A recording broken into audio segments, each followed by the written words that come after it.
इस एक्सप्लेनर में सबका स्वागत है। आज एक बड़ा ही दिलचस्प काम होने वाला है। वोकैब्युलरी की उन लंबी ओबाऊ अल्फाबेटिकल लिस्ट्स को रटना अब बीते कल की बात है। हम इसे एक action oriented master class guide में बदलने वाले हैं। नजर डालते हैं आज के सोर्स मटेरियल पर, the black book of English vocabulary. इसमें खास तौर पर एंट्री नंबर 242 से 250 तक के शब्दों पर हमारा फोकस रहेगा।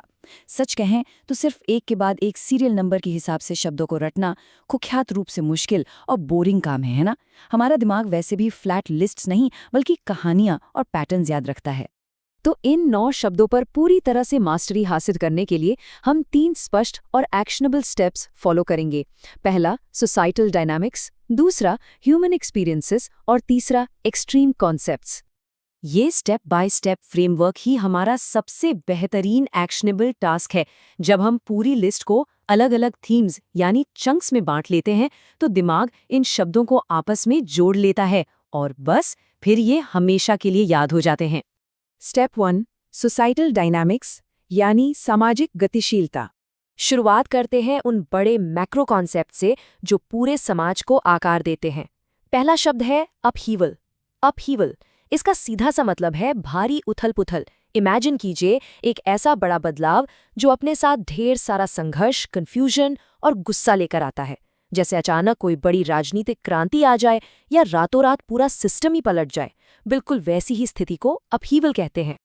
अब ऐसी भारी उथल-पुथल के बीच अक्सर एक सबसे ताकतवर आवाज उभरकर सामने आती है, जिसे कहते हैं वॉक्स पॉपुली।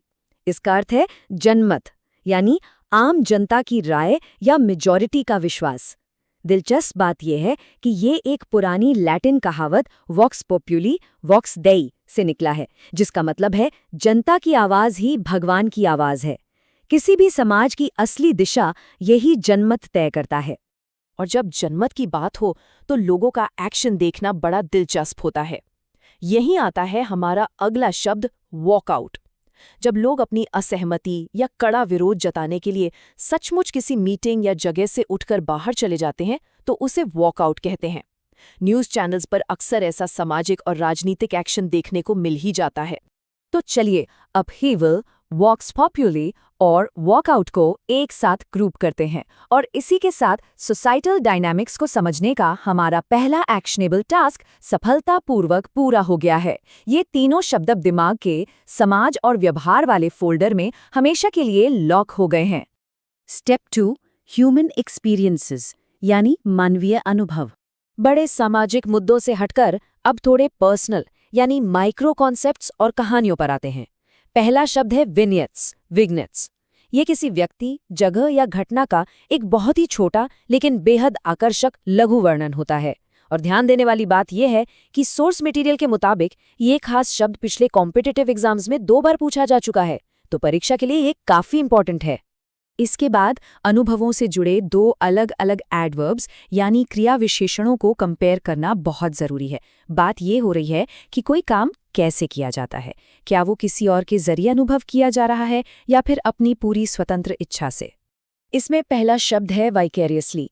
इसका मतलब है परोक्ष रूप से, यानी किसी चीज़ को सीधे खुद न करके किसी और के एक्शंस के जरिए अपनी कल्पना में महसूस करना।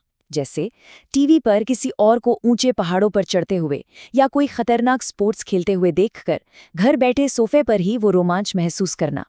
और इसके बिल्कुल उलट है वॉलंटरीली। ये एक बहुत ही डायरेक्ट एक्सपीरियंस है। इसका सीधा सा मतलब है स्वेच्छापूर्वक। जब कोई भी काम बिना किसी बाहरी दबाव के पूरी तरह अपनी खुद की मर्जी या फ्री विल से किया जाता है तो उसे वॉलंटरीली कहते हैं। और इसी के साथ हमारा दूसरा एक्शनेबल टास्क भी पूरा हुआ। विनियट्स, वाइकेरियसली और वॉलंटरीली, ये तीनों शब्द अब ह्यूमन एक्सपीरियंस और एजेंसी की मेंटल कैटेगरी में एकदम सुरक्षित रूप से दर्ज हो गए। स्टेप 3, एक्सट्रीम कॉन्सेप्ट्स यानी चरम अवधारणाएं। अब आते हैं फाइनल स्टेप पर, जहां हम इस लिस्ट के सबसे एक्सट्रीम कॉन्सेप्ट्स को अलग करेंगे। इन शब्दों की इंटेंसिटी बहुत ज्यादा होती है। एक्सट्रीम्स को अलग करने की शुरुआत इंसान के सबसे काले कारनामों से करते हैं। शब्द है ऑक्सोरिसाइड, यूक्सोरिसाइड, जिसे पत्नी की हत्या करने के रूप में डिफाइन किया गया है। ये एक बेहद गहरा और गंभीर शब्द है जो अपराध की चरम सीमा को दिखाता है। मानवीय एक्सट्रीम्स से निकलकर अब जरा प्रकृति के एक्सट्रीम्स की तरफ देखते हैं। एक व्हर्लपूल यानी पानी के भंवर की कल्पना कीजिए। ये एक बेहद खतरनाक जगह होती है जहां पानी की गोल गोल धाराएं इतनी तेज होती हैं कि वो किसी भी चीज को बड़ी ही हिंसा के साथ पानी के नीचे खींच सकती हैं। सच में ये प्रकृति की एक भयानक ताकत का परफेक्ट उदाहरण है। और इन एक्सट्रीम वर्ड्स की लिस्ट को जो शब्द पूरा करता है वो है ज़ेरोफोबिया। ये सूखे और बंजर स्थानों को लेकर एक बहुत ही अजीब और अत्यधिक विशिष्ट मनोवैज्ञानिक डर है। देखिए, ऊंचाइयों या पानी से डरना तो आम बात है, लेकिन रेगिस्तान जैसी बिल्कुल शुष्क जगहों से डर लगना ये एक बहुत ही असामान्य लेकिन बिल्कुल असली डर है। तो एक्सोरिसाइड, व्हर्लपूल और ज़ेरोफोबिया को एक साथ ग्रुप करके हमारा तीसरा और आखिरी एक्शनेबल टास्क भी पूरा हो गया। इन तीनों ही बेहद स्ट्रॉन्ग शब्दों को हमने अपनी याददाश्त में मजबूती से सेट कर लिया है।